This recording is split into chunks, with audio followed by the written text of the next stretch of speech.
రాజకీయాలు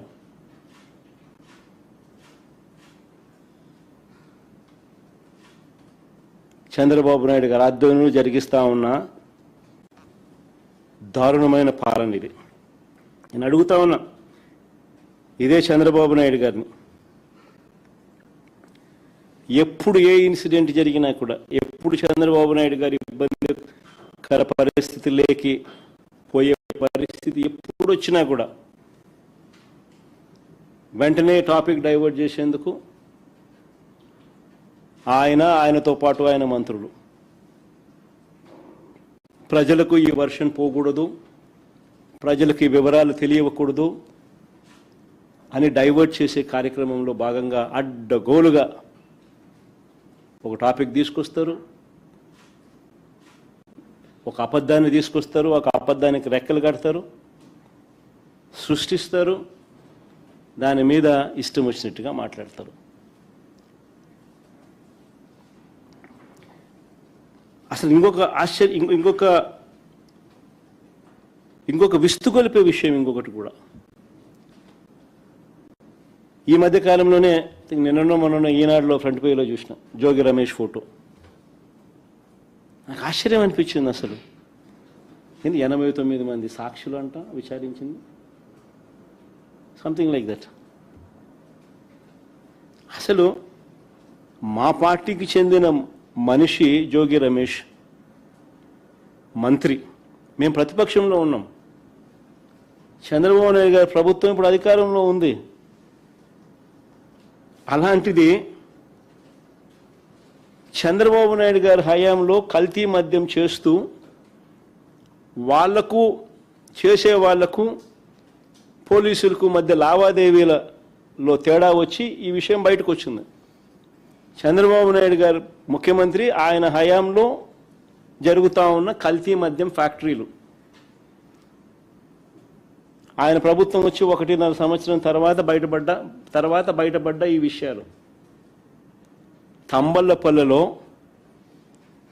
చంద్రబాబు నాయుడు గారి తరపున పోటీ చేసిన వ్యక్తి, టీడీపీకి పోటీ చేసిన వ్యక్తి జయచంద్రారెడ్డి, ఆయన ఆధ్వర్యంలో ఆయన సన్నిహితులు, ఆయన పిఏలు, వీళ్ళందరి ఆధ్వర్యంలో కల్తీ మద్యం తయారు చేస్తూ పోలీసులు రేడ్ చేస్తే దొరికినారు. చేసింది ఉన్నది చంద్రబాబు ముఖ్యమంత్రి హయాము, చేసినది చంద్రబాబు నాయుడు గారి పార్టీకి కంటెస్ట్ చేసిన ఎమ్మెల్యే క్యాండిడేట్. కానీ కేసేమో మా జోగి రమేష్ విజయవాడ మచిలీపట్నం, విజయవాడ ఇబ్రాహీంపట్నం జోగి రమేష్, ఈయన మీద కేసు. నిజంగా మనుషుల్లో మానవత్వం అనేది ఎక్కడైనా ఉండాలా? ఒక అబద్ధానికి రెక్కలు కడుతున్నారు, ఇష్టం వచ్చినట్టుగా ఇరికిచ్చే కార్యక్రమాలు చేస్తూ ఉన్నారు. 83 రోజులు జోగి రమేష్ను బీసీ నాయకుడని కూడా చూడకుండా జైల్లో పెట్టినారు ఈ తప్పుడు కేసులో. 83 రోజుల తర్వాత ఆయన బయటకు వస్తే, బెయిల్ మీద బయటకు వస్తే, ఇంటి మీద యాసిడ్ బాటిల్స్తో దాడి చేయించినారు. యాసిడ్ బాటిల్స్తో. నేను ఆ ఇంటికి కూడా పోయి యాసిడ్ బాటిల్స్తో జరిగిన దాడిలో ఇండ్లు ఏ రకంగా కాలింది యాసిడ్ మరకలతో సహా చూపించిన. యాసిడ్ బాటిల్స్తో దాడి చేసిన తెలుగుదేశం వాళ్ళను స్టేషన్ బెయిల్ ఇచ్చి పంపించినారు. పోలీసుల సమక్షంలో జరిగింది ఇది. మళ్ళీ ఈరోజు ఛార్జ్షీట్ ఫైల్ చేసినారని విన్నా. 89 మంది సాక్షులట జోగి రమేష్ పేరు చెప్పింది. నిజంగా ఎంత దారుణంగా బిల్డప్ చేస్తూ ఉన్నారు కేసులు అని చెప్పడానికి ఇంతకన్నా నిదర్శనాలు ఉండవు.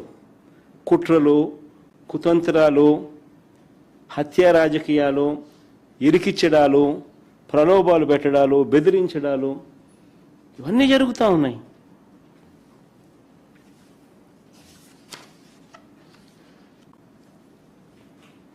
ఈరోజు నిజంగా రాష్ట్రంలో ఏం జరుగుతూ ఉంది తెలుసా? ప్రతి 5 బాటిళ్లకు ఒక కల్తీ బాటిల్ అమ్ముతా ఉన్నారు. రాష్ట్రానికి రావాల్సిన ఆదాయం పెరగడంలా.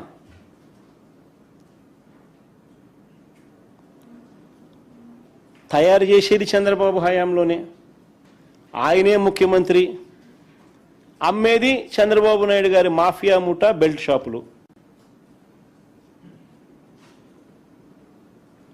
పోలీసులు బెల్ట్ షాపులు నడుపుతున్నారని తెలుసు, ఎంఆర్పీ రేటు కన్నా ఎక్కువ రేటుకి అమ్ముతున్నారని తెలుసు, అక్కడ ప్రతి 5 బాటిల్లో ఒకటి కల్తీ బాటిల్ ఉందని తెలుసు, ఆయన పోలీసులు బెల్ట్ షాపులు జోలికి పోరు, ఆ వైపు కన్నెత్తి చూడరు. జరుగుతూ ఉన్నది ఇది.